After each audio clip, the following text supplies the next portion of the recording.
Pronto. Boa noite, gente, meninas, né? Vamos começar aqui uma revisão, porque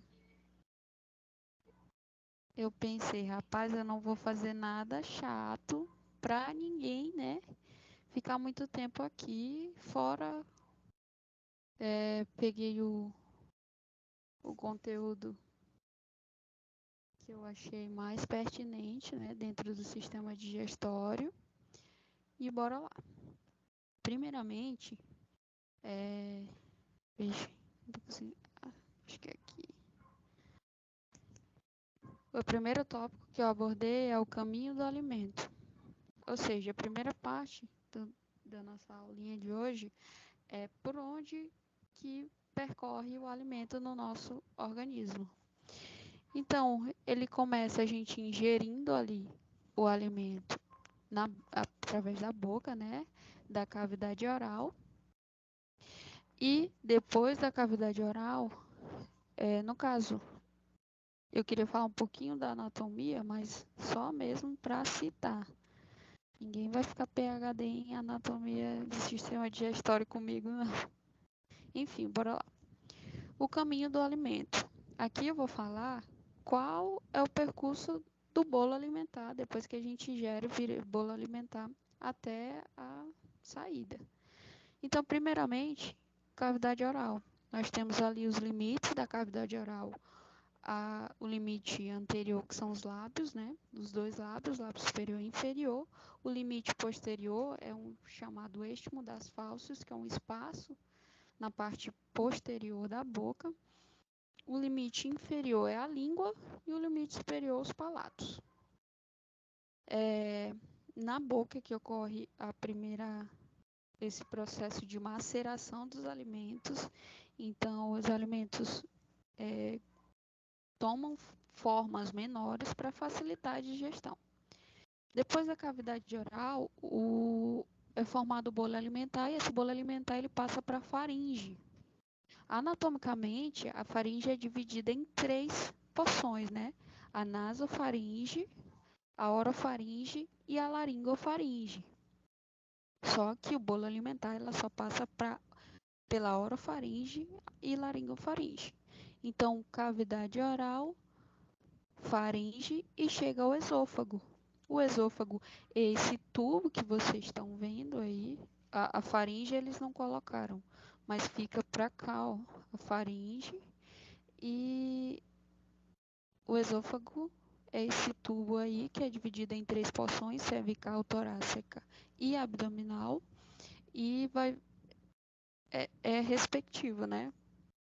Primeiro a porção cervical, depois a torácica, depois a abdominal. E aí chega ao estômago. O bolo alimentar ele chega ao estômago. O estômago ele possui 4 partes principais, que é a cárdia, o fundo, o corpo e o piloro, ou região pilórica. E além disso, nós temos também a curvatura maior e a curvatura menor, que já dá para saber quem é qual, né? Depois do estômago, a gente chega ao intestino delgado. O intestino delgado, ele também é dividido em 3. Duodeno, a primeira parte, jejuno e íleo. O íleo é a parte final do intestino delgado. E depois do íleo, né, nós temos ali uma junção do intestino delgado com o intestino grosso. E essa junção se chama junção iliocecal, porque ele vai unir o íleo do intestino delgado com o cécon do intestino grosso. E aí a gente chega no intestino grosso, que é o que possui também uma divisão, né?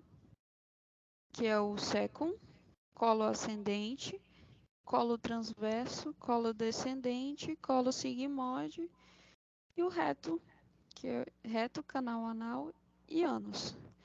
Então, isso foi só para a gente visualizar através dessa imagem, né?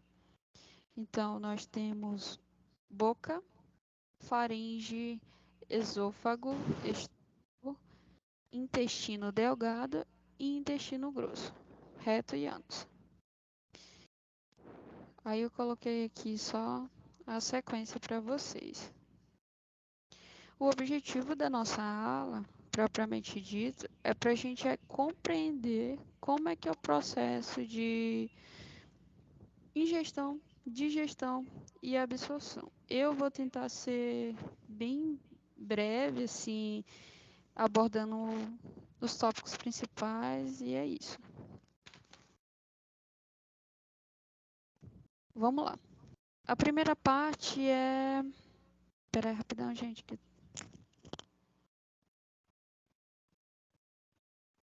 Pronto. A primeira parte, vou ter carboidratos, né? E o que são carboidratos? Carboidratos são moléculas orgânicas abundantes na natureza. Ela possui a função de fornecer energia, armazenar energia no corpo, é uma das composições da membrana celular, e servem também como composição estrutural de outros organismos, como o citoesqueleto, celulose, parede celular das bactérias, e entre outros. Eles podem ser classificados, né?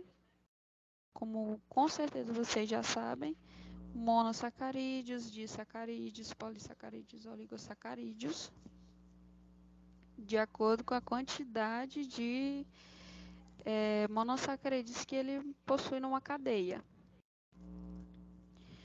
Asley, e essa parte de ingestão, porque tu botou só polissacarídeos e disacarídeos. Quando a gente estava dando essa aula, a gente observou que monossacarídeo quase nada a gente ingere. Então, a gente começa ingerindo polissacarídeos, principalmente polissacarídeos e disacarídeos. O exemplo do polissacarídeo é o amido. E do disacarídeos eu coloquei sacarose e lactose. E aí a gente ingere, começa a maceração na cavidade oral. E depois disso inicia o processo de digestão. O processo de digestão dos carboidratos, ele inicia na boca. A única macromolécula que possui uma digestão que inicia na boca são os carboidratos. Como? Então, a gente ingere polissacarídeos, disacarídeos, e essa digestão na boca, além da trituração, a ação da amilase salivar, que ela vai quebrar parcialmente as ligações alfa-1,4. Gente, essas ligações é porque assim, os carboidratos é uma sequência de... gente, esqueci a palavra. De carbonos unidos. No caso, possuem ligações alfa-1,4, que são ligações lineares, isso. Ligações lineares, e alfa-1,6, que são ligações não lineares. As ligações lineares são mais fáceis de quebrar.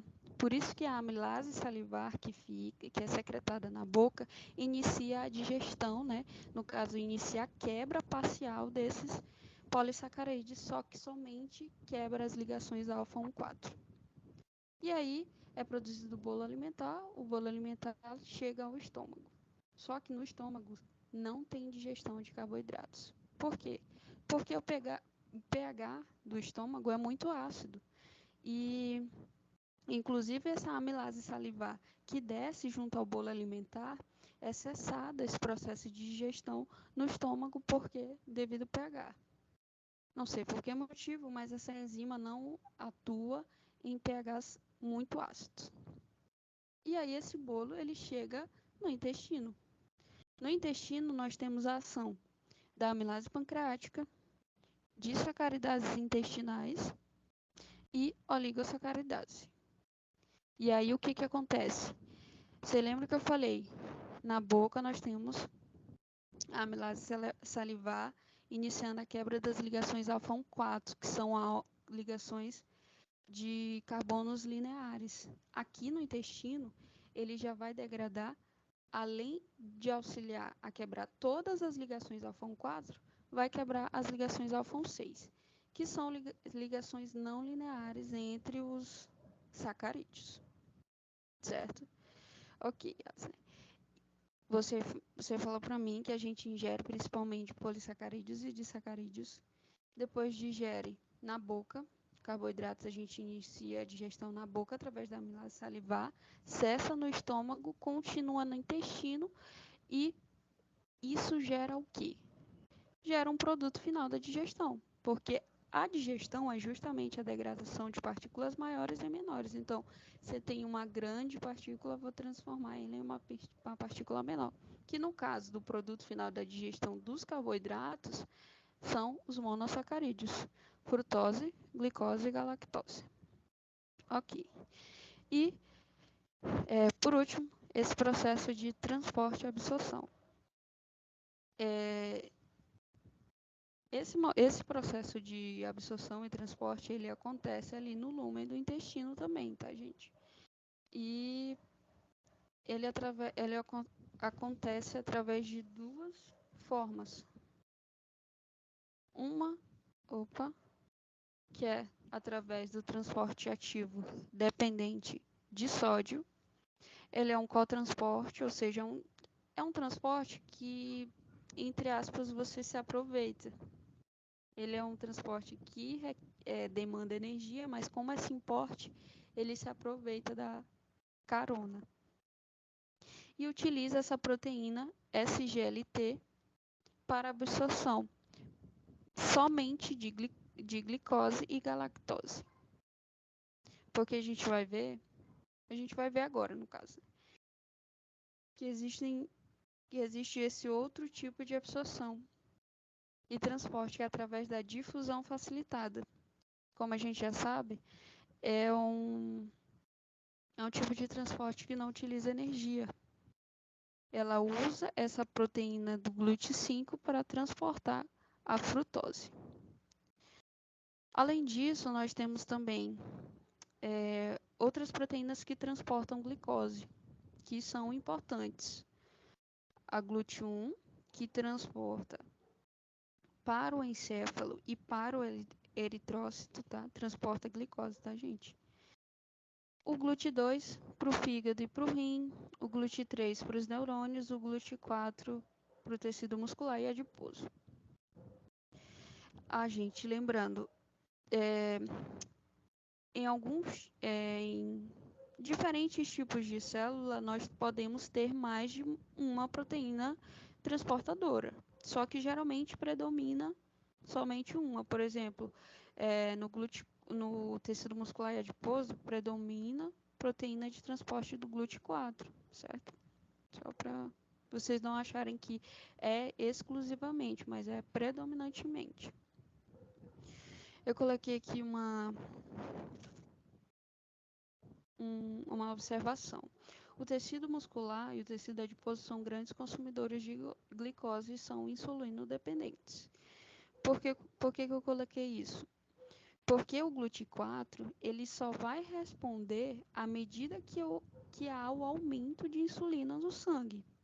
Ou seja, esse GLUT4 ele fica armazenado dentro da célula, tanto do tecido muscular quanto do tecido adiposo. E à medida que a insulina aumenta, ou seja, quando a gente come, há o aumento da insulina, né? E à medida que essa insulina aumenta, eles se deslocam para a membrana para captar essa glicose e armazenar, né? Glicose em forma de glicogênio. Outra coisa importante é que o GLUT1 ele transporta a glicose para o encéfalo e o eritrócito. E o encéfalo ele é glicose dependente.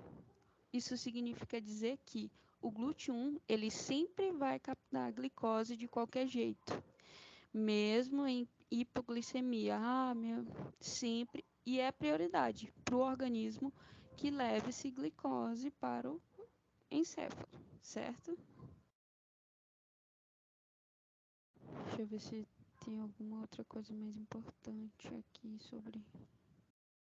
Gente, alguém tem alguma dúvida? Alguém quer falar alguma coisa? Pode falar aí, caso alguém queira falar alguma coisa.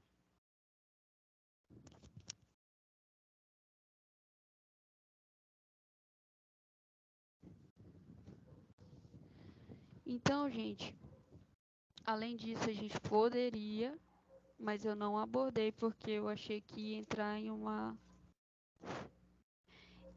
um assunto muito complicado e não tão pertinente, né? Posso estar falando besteira também. Mas a parte do metabolismo que ocorre, né? O metabolismo da glicose, né? Dos carboidratos, que é a glicose, glicogênese, glicogenólise e gliconeogênese. Eu vou citar para vocês o que é esse processo, mas eu não vou mostrar as reações químicas, até porque é muito complicado e a gente vai passar muito tempo aqui explicando. Mas como eu já falei, eu tentei resumir, e basicamente é isso: carboidratos, digestão na boca e no intestino. O produto são os monossacarídeos e existem dois tipos de absorção e transporte, que é através da proteína SGLT e através dos glúteos. Além disso, gente, no metabolismo do carboidrato, nós temos a glicólise, né? Depois que a gente absorve a glicose, desculpa, essa glicose ela vai para o fígado ser metabolizado. E aí nós temos 4 processos que pode acontecer: 2 em estado alimentado e 2 em estado de jejum. Ou no estado alimentado, ou seja, você aumenta a oferta de nutrientes e o que envolve o hormônio da insulina é a glicólise, que é a degradação e quebra de glicose para fornecer energia para o corpo. Mas aí, à medida que aumenta, pode ocorrer também a glicogênese, que é a síntese do glicogênio. Ou seja, você pega essa glicose da corrente sanguínea e você vai sintetizar, armazenar, como se fosse um armazenamento de energia. E no jejum, a gente já não tem a ação da insulina, nós temos a ação do glucagon, né? E esse glucagon ativa 2 vias metabólicas, que é a glicogenólise, que é a quebra desse glicogênio com liberação de glicose para gerar energia, e a gliconeogênese, que é a síntese de glicose a partir de proteínas e ácidos graxos para manter a glicemia basal, ou seja, para você utilizar os substratos do seu corpo para sintetizar glicose. Até porque a gente já viu que o encéfalo, por exemplo, só utiliza a glicose como fonte de energia. E agora a gente vai para os lipídios. Espera aí.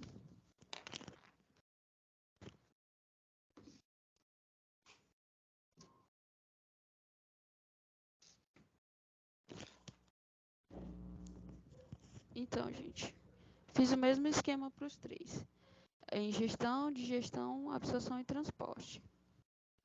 Dos lipídios, o que esse 90% quer dizer que a gente ingere mais, o que está geralmente nas nossas dietas, 90% triglicerídeo e 10% éster de colesterol, colesterol livre, fosfolipídios e vitaminas lipossolúveis. O triglicerídeo eu não coloquei aí, mas é uma molécula de glicerol com 3 ácidos graxos. Esse tri vem disso, de 3 ácidos graxos. E o resto da nossa dieta, mais ou menos 10%, está diversificada em éster de colesterol, colesterol livre, fosfolipídios e vitaminas lipossolúveis. Depois, né, que você faz a maceração ali dos alimentos, no caso dos lipídios, na boca, diferente do que acontece nos carboidratos, os lipídios eles não iniciam a digestão na boca. Não tem nada de digestão na boca de lipídios. Na boca de lipídios. De lipídios na boca. Esses lipídios eles vão iniciar a digestão no estômago, através da ação de 2 enzimas, que é a limpase lingual e a limpase gástrica. Essas são enzimas que são ácido resistentes, ou seja, resistem ao pH ácido e facilitam a digestão dos lipídios no estômago. Só que elas agem especificamente em lipídios de cadeia curta e média. Os de cadeia longa ainda não são digeridos, ainda não iniciam a digestão aqui no estômago. E aí no intestino, depois que passa do estômago, que esse bolo alimentar, esses lipídios sofrem ação dessas duas enzimas, ele chega no intestino. No intestino ocorre a emulsificação da gordura da dieta, né? No caso, a ação dos sais biliares, que possuem uma ação detergente nos lipídios. Além disso, nós temos a ação de 3 enzimas específicas para lipídios, que é a lipase pancreática, colesterol esterase e a fosfolipase. A lipase pancreática, essa primeira que eu botei aí, ela digere o triglicerídeo de cadeia longa e muito longa. Como eu falei, essas duas primeiras que começam a agir no estômago, eles não digerem os de cadeia longa. Quem digere é a lipase pancreática. O colesterol esterase, que digere o éster de colesterol, e a fosfolipase, como o próprio nome já diz, digere os fosfolipídios. Além disso, nós temos células endócrinas que auxiliam na digestão, tanto no estômago quanto no intestino. A primeira que eu coloquei aí é a colecistocina. A colecistocina, ou CCK, mais fácil de falar, ela atua no estômago ainda e também no intestino. No estômago, ela diminui a motilidade gástrica, que faz com que essas enzimas lipase lingual e lipase gástrica, ela passe mais tempo agindo sobre esses lipídios de cadeia curta e média. Além disso, ela ativa a vesícula biliar, isso fazendo com que ela libere sais biliares para ter a ação detergente já no intestino, e ativa a secreção de enzimas pancreáticas, que é o caso da lipase pancreática e fosfolipase. Além dessa CCK, nós temos a secretina, que ela atua somente no intestino, aumentando a secreção de bicarbonato, né, para neutralizar o bolo alimentar. E quais são os produtos da digestão dos lipídios, no caso? É o 2-monoacilglicerol, ácidos graxos livres, colesterol livre, fosfolipídios, vitaminas e vitaminas lipossolúveis. Eu não sei se vocês perceberam, mas eu vou voltar aqui, que eu falei que 90% da nossa ingestão é de triglicerídeo. Um dos produtos da nossa digestão é 2-monoacilglicerol, que é justamente desse triglicerídeo. É retirado, no caso, nesse processo de digestão e de ação de enzimas, é retirado 2 ácidos graxos do carbono 1 e 3, eu não sei se é pertinente, ficando somente um ácido graxo no carbono 2, por isso um dos produtos é o 2-monoacilglicerol. Além disso, os ácidos graxos livres, o colesterol livre, os lisofosfolipídios, eu errei aí, tá, gente? Não é fosfolipídios, depois eu corrijo, é lisofosfolipídios, e as vitaminas lipossolúveis, certo? Cheguei no intestino com todos esses produtos da digestão. E agora, como é que ocorre esse processo de absorção? Fazendo um comparativo com os carboidratos, a gente viu que eles passam, né, pelo lumen do intestino, são absorvidos através de proteínas, tanto glúteos quanto SGLT, dependendo de qual produto é. Aqui existe a forma de micelas. Eu botei essa imagem aqui, ó, que é uma micela. Essa micela é quando todos esses produtos 2-monacilglicerol, ácido graxo livre, colesterol livre, lisofosfolipídios e vitaminas lipossolúveis, todas essas moléculas, elas se associam para entrar nas células intestinais. Por quê? O lúmen das células intestinais, essa camada, ela é rica em água. Então, se você for, né, hidrofóbico, você não vai poder absorver. No caso, o lumen intestinal não vai conseguir absorver essas gorduras. Mas, e aí é que acontece. Todas essas moléculas, elas se associam para entrar nas células intestinais, se organizam de forma que a parte hidrofóbica fique para dentro. E aí, essa parte mais hidrofílica, que é a azulzinha que vocês estão vendo, fica para fora e dessa maneira permite a entrada dos lipídios pela membrana da célula. Só que olha que interessante, depois que os lipídios entram em forma de micela, dentro já das células intestinais, ocorre como se fosse uma reestruturação dessas moléculas. Existem enzimas específicas que ressintetizam os lipídios, principalmente essas duas moléculas que são a aciltransferase e a acetil-coacintase. Por exemplo, ela pega o 2-monacilglicerol, a aciltransferase, e adiciona 2-CoA, formando novamente um TAG, que é o triacilglicerol. Assim faz com o colesterol livre, que entrou digerido, ele sofre a ação da aciltransferase, recebe um ácido graxo e vira novamente éster de colesterol. O lisofosfolipídio, do mesmo jeito, ele recebe um ácido graxo através da aciltransferase e volta a ser fosfolipídio. E agora, como é que ele faz para ir para a corrente sanguínea?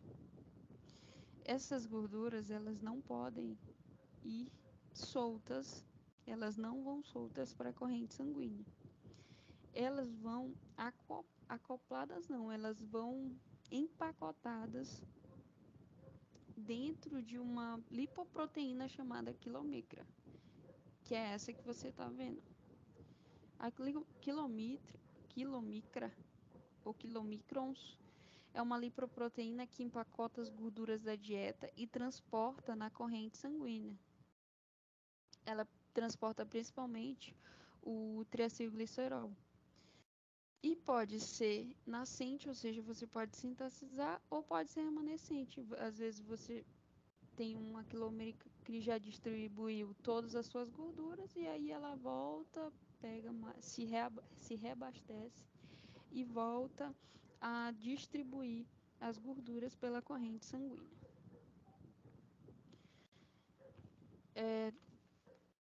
Depois disso, né, essa quilomicra, ela é, não sei se, aqui, ó.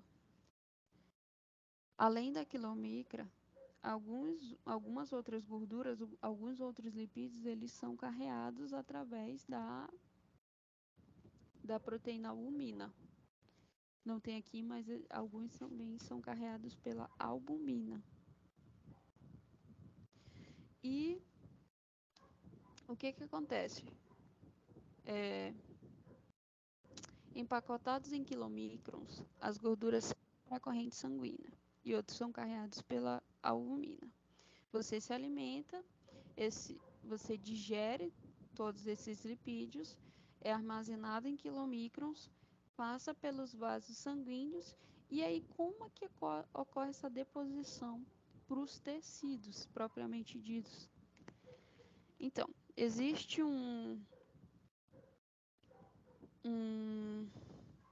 uma lipoproteína chamada lipase lipoproteica, que ela atua principalmente nas células do músculo e do tecido adiposo. E essa lipoproteína, ela vai quebrar,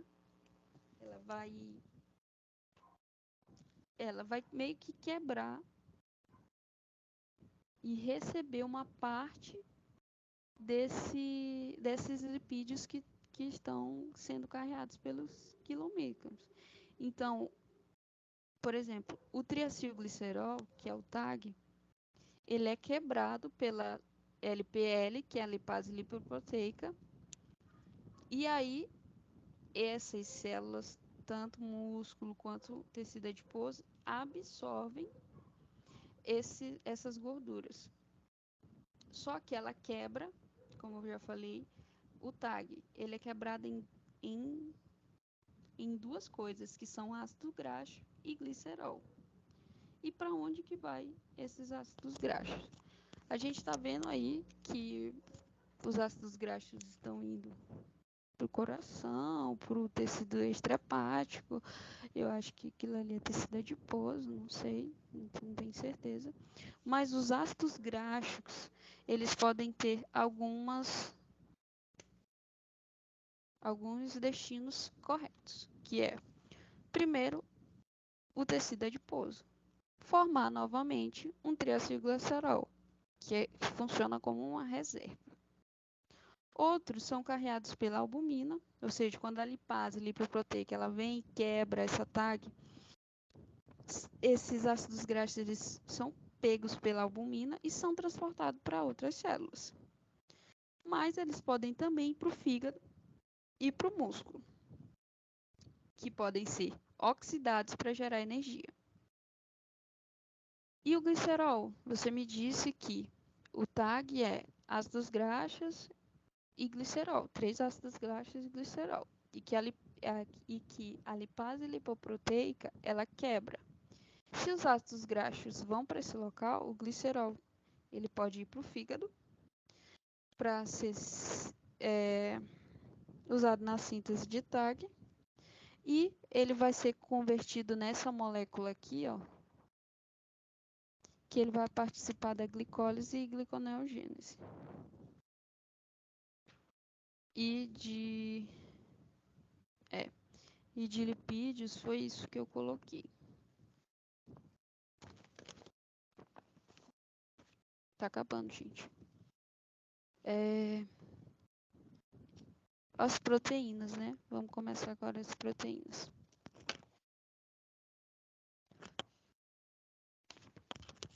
As proteínas que a gente ingere geralmente eu botei como exemplo, né? Carne, leite, ovos e entre outros. Proteínas são formadas por aminoácidos, tá? E uma coisa importante da gente falar antes de falar da digestão é que a gente possui um pool de aminoácidos, que é como se fosse um banco de aminoácidos do nosso corpo, e possui a gente passa por um processo chamado de turnover proteico, que é o processo de renovação de proteínas. Por isso é tão importante o consumo de proteínas. Em relação à digestão, assim como nos lipídios, a gente não digere nenhuma proteína na boca. A gente começa a digerir as proteínas através da pepsina, que vai quebrar essa proteína em peptídeos, polipeptídeos e alguns aminoácidos. Essa pepsina, ela atua no estômago, então a digestão das proteínas ela vai iniciar no estômago.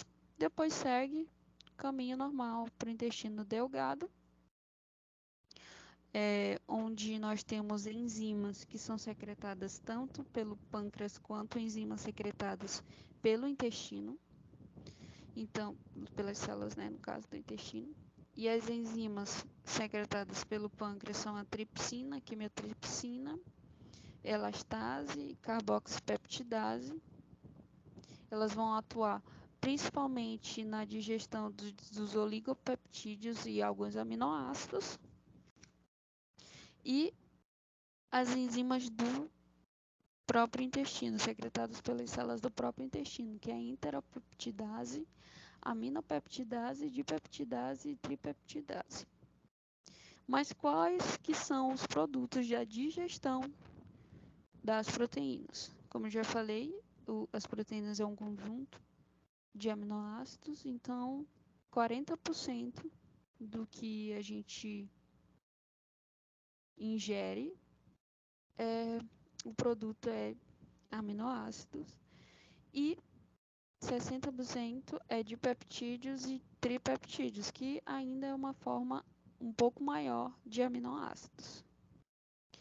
E como que ocorre esse processo de absorção, né? No lumen intestinal, para as células do intestino, para depois chegar na corrente sanguínea. Como eu já falei, os aminoácidos, eles, como são pequenos, eles passam diretamente do lumen intestinal para o enterócito. Não precisa de ação enzimática nenhuma. Já os dipeptídeos e tripeptídeos, como ainda são um pouco maiores, eles necessitam de enzimas, que são as dipeptidases e tripeptidases. E aí, depois que ele passa pelo lumen intestinal, chega no enterócito, dentro dessa célula do intestino, ela sofre a ação dessas enzimas, e aí ela é transformada em aminoácido, que consegue, em forma de aminoácido, ir para os capilares e para a corrente sanguínea. E deixa eu ver se... Sim. E aí essas proteínas, elas são utilizadas para fazer essa renovação celular e para diversas outras funções, gente. Em relação à digestão de proteínas, foi só isso que é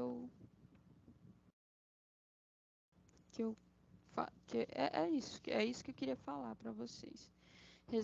Resumidamente é isso, a diferença básica das digestões é onde ela ocorre, as enzimas, que são diferentes para cada grupo, para cada macromolécula, e os produtos finais, né, obviamente, e a forma de transporte, de absorção e transporte é diferente para cada um. Aí nesses slides eu consegui sintetizar, basicamente. É isso, gente. Alguém tem uma pergunta, quer colaborar de alguma forma? Peraí que eu não tô ouvindo ainda nada. Show! Pronto. Ótimo. Foi ótimo, amiga. Parabéns. Obrigada. Alguém quer falar alguma coisa? Se ninguém quiser, eu vou até parar logo a gravação. Acho que é isso. Obrigada, gente, pela paciência. O slide não ficou tão bom porque eu fiz um e perdi, simplesmente não salvei. Aí esse hoje eu fiz mais.